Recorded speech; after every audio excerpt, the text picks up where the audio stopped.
এই যে হঠাৎ বিএনপি এদেরকে বন্ধ করতে হবে, না হলে এরা আমাদের সাথে এসে এই দেশে চাঁদাবাজি করবে, দুর্নীতি করবে, লুটপাট করবে।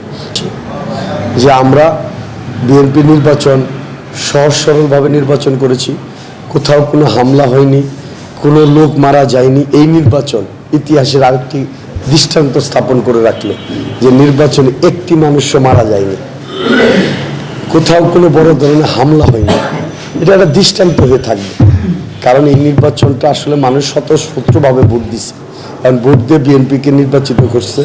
এবং আগামী দিনে বিএনপি এবং বিএনপির কাছে আমাদের প্রত্যাশা, মানুষের প্রত্যাশা যে এই দলটাকে আগামী দিনে যেন আরও শক্তিশালী এবং সুন্দর করতে হয়। তাহলে যারা বিগত দিনে আন্দোলন সংগ্রামে নির্যাতিত হয়েছে, আন্দোলন সংগ্রামে ক্ষতিগ্রস্ত হয়েছে এবং আন্দোলন সংগ্রাম করতে যায় তার পরিবার ধ্বংস হয়ে গেছে, তাদের প্রতি বিএনপির প্রথম কাজ দায়িত্ব নেওয়া, তাদের এই পরিবারের দায়িত্ব নেওয়া বিএনপি। তারপর জনগণের যে দায়বদ্ধতা ছিল, জনগণের যে আশা আকাঙ্ক্ষা আছে, সেই আশা আকাঙ্ক্ষাগুলো বিএনপি পূরণ করার দরকার। এমনকি মানুষের প্রতি এবং দেশের প্রতি বিএনপির প্রতি অনেক প্রত্যাশা মানুষের। সেই জন্য বলি, আগামী দিনে আমাদের সহজ সরলভাবে চলতে হবে। আমাদের একজন দুষ্ট লোক আছে কিছু জামাতের, তারা হয়তো উস্কানি দিবে, সেই উস্কানি আমরা গ্রহণ না করে আমরা শান্ত থেকে এই দেশটাকে সুন্দরভাবে সাজাবো।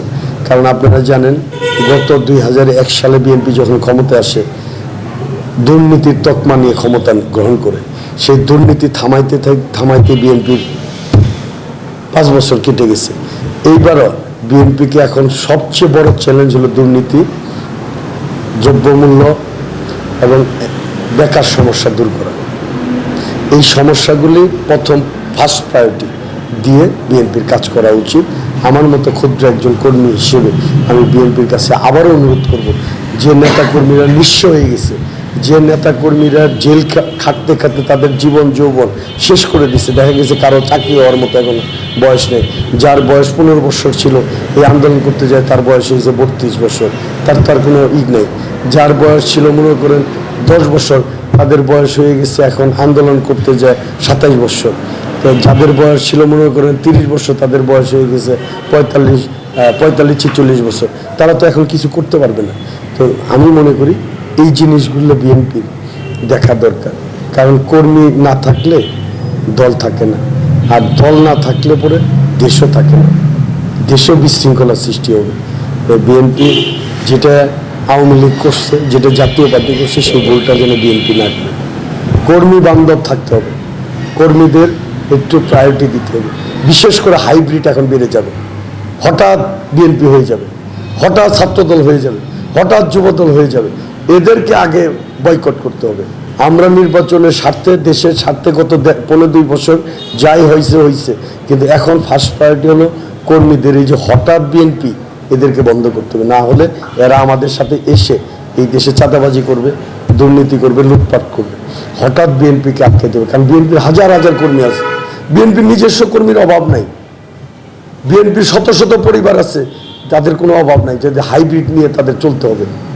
সেই জন্য আমি বলি, এই কাজটা বিএনপি নেতা, আমাদের জননন্দিত নেতা, আগামী দিনের রাষ্ট্রনায়ক কয়েকদিনের মধ্যে হয়তো প্রধানমন্ত্রী শপথ গ্রহণ করবে, তার কাছে আমার প্রত্যাশা, এবং আমাদের স্থানীয় সংসদ সদস্য হাবিবুর রশিদ হাবিব সাহেবের কাছে প্রত্যাশা, এবং বাংলাদেশের সকল এমপি মন্ত্রীদের কাছে প্রত্যাশা, হাইব্রিডদের যেন আশ্রয় না দেওয়া হয়, হঠাৎ বিএনপিদের যেন আশ্রয় প্রশ্রয় না দেওয়া হয়।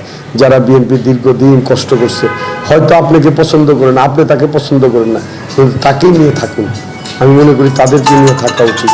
এই প্রত্যাশা রইল, এবং দেশের আগামী দিনের কল্যাণ কামনা করে, জনগণের কল্যাণ কামনা করে, দলের নেতাকর্মীদের ভালো প্রত্যাশা করে, কল্যাণ কামনা করে আজকের মতো আপনাদেরকে সকলকে শুভেচ্ছা জানাচ্ছি।